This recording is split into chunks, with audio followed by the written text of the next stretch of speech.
Zero Hora visitou 10 lugares mitológicos da Revolução Farroupilha, palcos da guerra contra o Império. Saiba agora o que eles guardam na memória.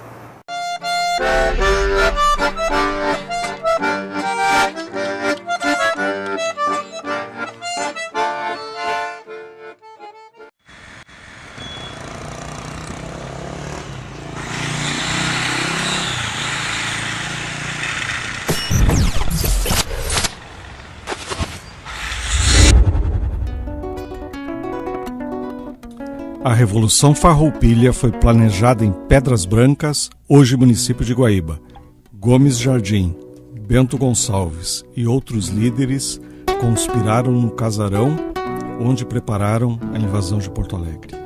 Nós estamos na casa de José Gomes de Vasconcelos Jardim. Esse casarão ele foi a sede da Fazenda das Pedras Brancas e anteriormente foi a sede da Sesmaria das Pedras Brancas, que pertenceu a Antônio Ferreira Leitão no século XVIII. Foi através deste lugar, da antiga Fazenda das Pedras Brancas, que o Rio Grande do Sul tomou essa iniciativa.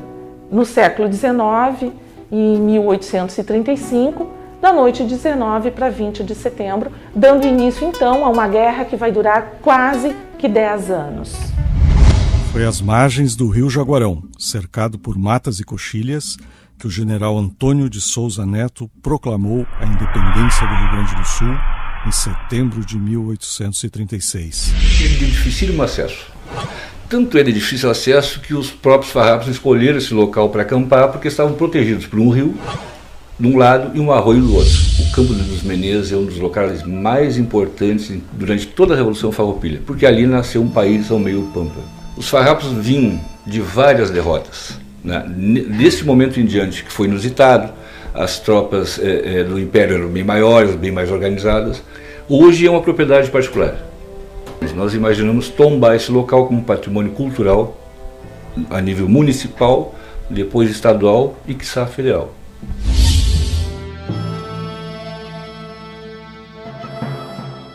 Pela posição estratégica e pelo fervor revolucionário da população, Piratini tornou-se a capital da República Rio-Grandense.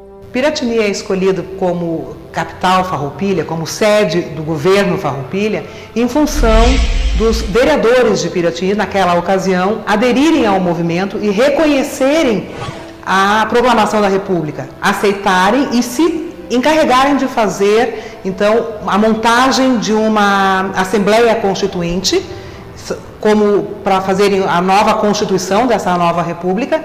Então, Piratini recebe a estrutura da Revolução Farroupilha, os coronéis, os generais, fazendo o planejamento e instalando aqui o Ministério da Guerra, a sede política das decisões, e junto com isso, o órgão de imprensa oficial da República Rio-Grandense, que é o jornal O Povo. Na Batalha do Barro Vermelho, em Rio Pardo, os farroupilhas derrotaram os imperiais. Consta que foi tanto sangue derramado que o solo mudou de cor. Essa batalha foi a mais sangrenta de todas as batalhas em que os farrapos e os imperiais se encontraram nesses 10 anos de Guerra Farroupilha. Foi muito sangrenta. Tão sangrenta que o barro ficou vermelho do sangue. No alto de uma coxilha acontece o encontro das forças imperiais e dos farrapos.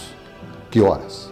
Ora que horas. Madrugada, 2 da madrugada, iniciou a caminhada dos farrapos pelo Arroio do Coto, o lado norte de Rio Pardo.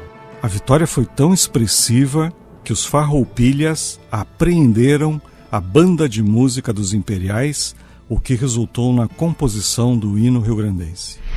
Chegam ao maestro e dizem assim: olha, lugar de banda não é no presídio, mas para vocês serem soltos, serem libertos, há uma condição. A condição é compor o nosso hino, o hino do adversário, o hino então da República Rio-Grandense.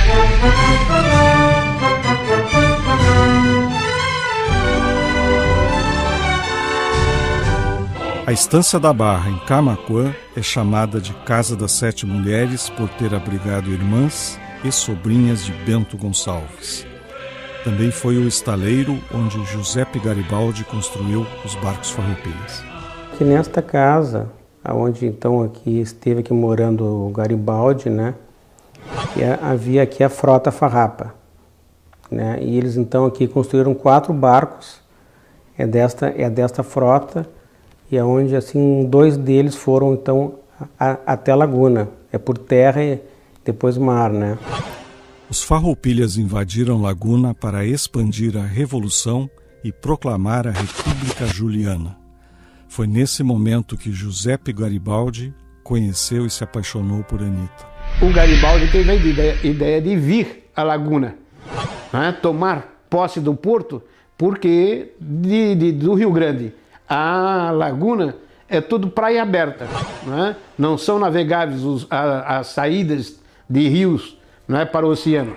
Então só Rio Grande e depois Laguna, né? E Laguna era simpática ao movimento, eles sabiam disso também, né? E vieram para cá, onde surge aquela ideia de trazer os carroções, o Farroupilha e o Seival, né, em carroções, né?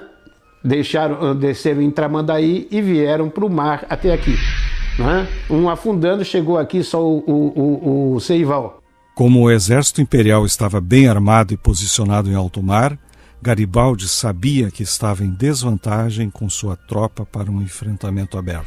Se Garibaldi entrasse aqui na lagoa, seria cercado pelos barcos e perderia. Então ele usou essa estratégia com uma pressão psicológica, né, dizendo que ele já estava lá, que estavam aguardando.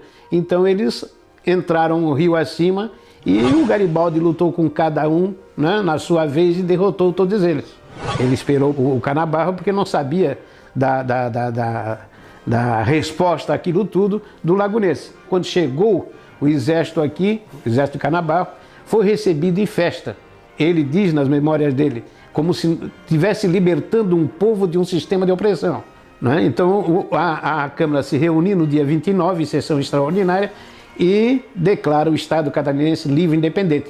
Proclama a República, que levaria depois o apelido, né, oralmente porque nunca foi oficializado em papel, né, o apelido de República Juliana, porque foi proclamada no mês de julho.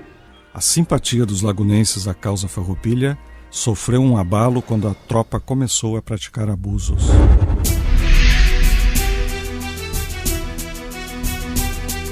E um dos saques foi, né, na Igreja da Laguna. A Igreja da Laguna é muito antiga. Conta a história que o padre Francisco Vilela de Araújo escondeu para preservar, né, esses pertences da igreja. E os revolucionários entraram na igreja, prenderam o padre Francisco Vilela de Araújo, né, torturaram, castraram e mataram. Até hoje existe uma lenda que em algum lugar, né, da igreja, dentro da igreja, ou no terreno que circunda a igreja, existe este tesouro escondido. Enquanto os farrapos se desgastavam, o Império se preparava para retomar o poder e acabar com a República Juliana 100 dias depois. Eles deixaram que em Bituba o movimento imperialista, as forças imperialistas se reorganizassem para vir combater o movimento farroupilha na Laguna. A estância de São Gregório, em Santana do Livramento, serviu de quartel-general ao farroupilha Davi Canabarro. Assentada no topo de um morro, cercada por muros de pedra, foi uma fortaleza no coração do Pampa. Daqui fica quase que 90% das terras ficam abaixo desse serrinho. O horizonte deve estar mais de 20 quilômetros. Ele se sentiria protegido naquela época e com facilidade de visar algum vulto estranho que se aproximasse da residência. Durante a noite eles deixavam os cavalos encilhados porque os salteadores atacavam as estâncias às vezes, e às vezes que corria a bala aí nessa.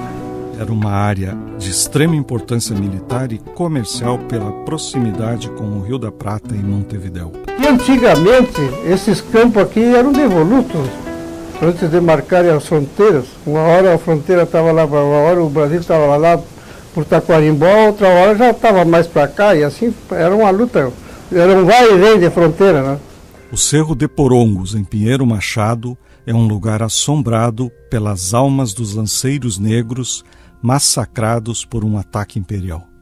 O que aconteceu, assim, no nosso entendimento, é que os negros não queriam resistir até que fosse, na verdade, declarado a liberdade deles.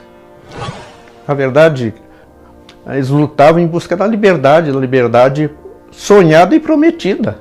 Então, no nosso entendimento, né, houve realmente um acerto para que ali, naquele momento, houvesse realmente fosse dizimado aquele grupo de lanceiros negros. Na época em que eu era criança, em torno dos meus 5 anos de idade, e ficavam muitos tropeiros, né?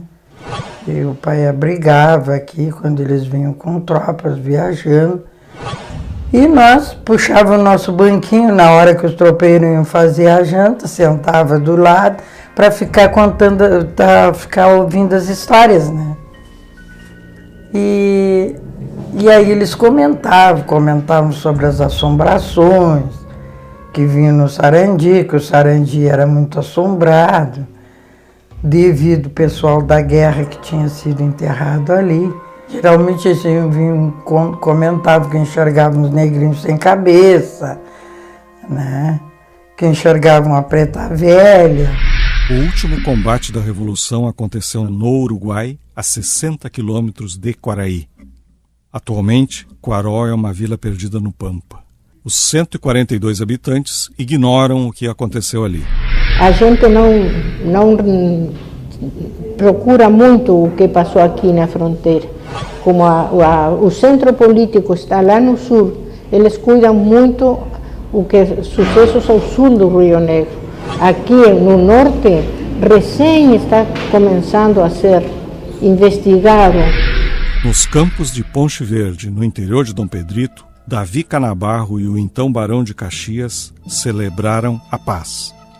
Bento Gonçalves, doente à época, não pôde comparecer.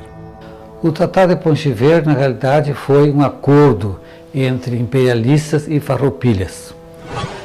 Depois de 10 anos de luta fratricida entre esses dois grupos, firmou-se em Dom Pedrito, com o grupo Davi Canabarro, nesse distrito, 4º distrito de Dom Pedrito, chamado Ponche Verde, firmou-se então esse tratado que pôs fim à Revolução Farroupilha.